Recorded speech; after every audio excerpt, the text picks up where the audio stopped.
I mean, was wrestling something that you wanted to do at a young age? Was that something you grew up watching as a young kid, or did you kind of fall into it? I kind of fell into it. I was the youngest of three boys, so we watched wrestling. I mean, we watched and we knew who the main guys were. I mean, I remember in the house it was Dusty Rhodes and Ric Flair, and then later on it was Lex Luger and the Road Warriors, and so we knew all the names. And my brothers, I think, were bigger fans than I was. But I do remember them like dressing up at Halloween every once in a while. I do remember one of my brothers dressed up like Dusty one year, and so it was a love in the family. But nobody thought of doing that. Nobody. We were going to be professional athletes, and let me take that back. We were all great athletes, but we were going to work for Southeastern Building Supply. Period. So we played the sports, and my brother John, I think, could have did a double A, triple A type of baseball. I couldn't have. My brother Steve had a full ride at East Tennessee State on a football scholarship. He went for 1 week and came home. So, I do believe my two older brothers could have done something sports wise, but I had a real bad injury my junior year, and it made me a step slow with football. And then baseball was great, but I definitely wasn't like a great like a professional baseball player. So all of our stories was going to end very happily at Southeastern Building Supply. Now, when you're an athlete, I mean, it takes discipline. You have to have the passion for it, the drive. I know Missy Hyatt kind of helped you get your start in the business. Tell me about the transition from, the basketball, the amateur boxing to the world of professional wrestling. Cause I mean, it takes a lot of work to really become one of the top stars. Like no other, man. It was different. I was Marcus Bagwell, a Gold Glove state champion. I was a superstar athlete as a kid, football and baseball. I was going to be something. There's no doubt. And so when I tipped to get into pro wrestling, my parents had a party for me going to wrestling school, and I remember coming home from that party and saying, "I'm not going back."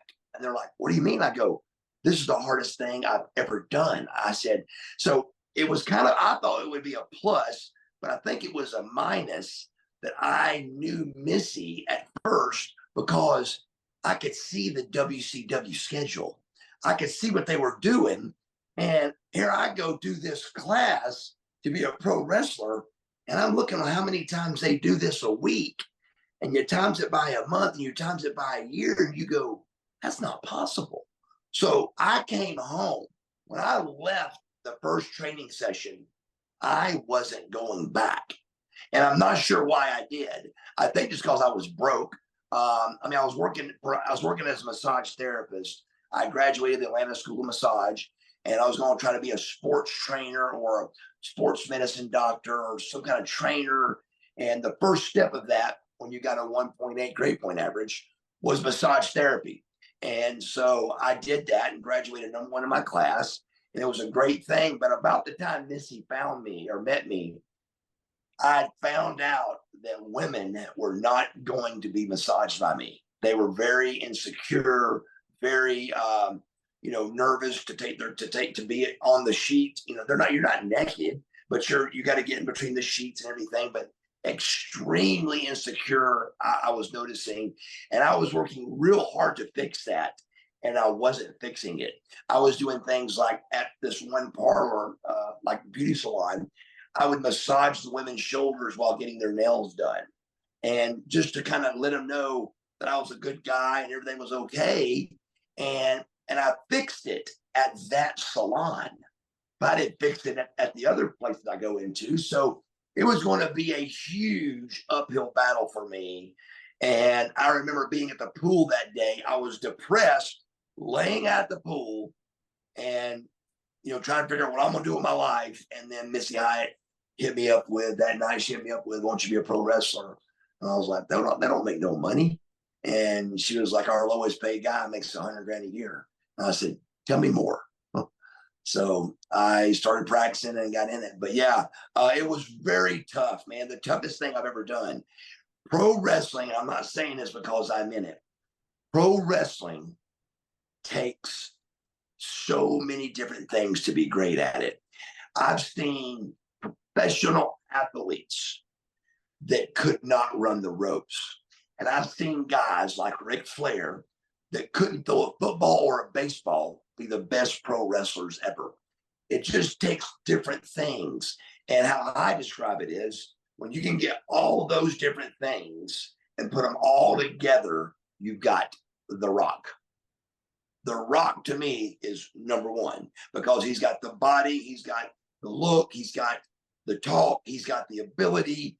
He had it all, and it's It's a very total hard to have it all package. in this industry.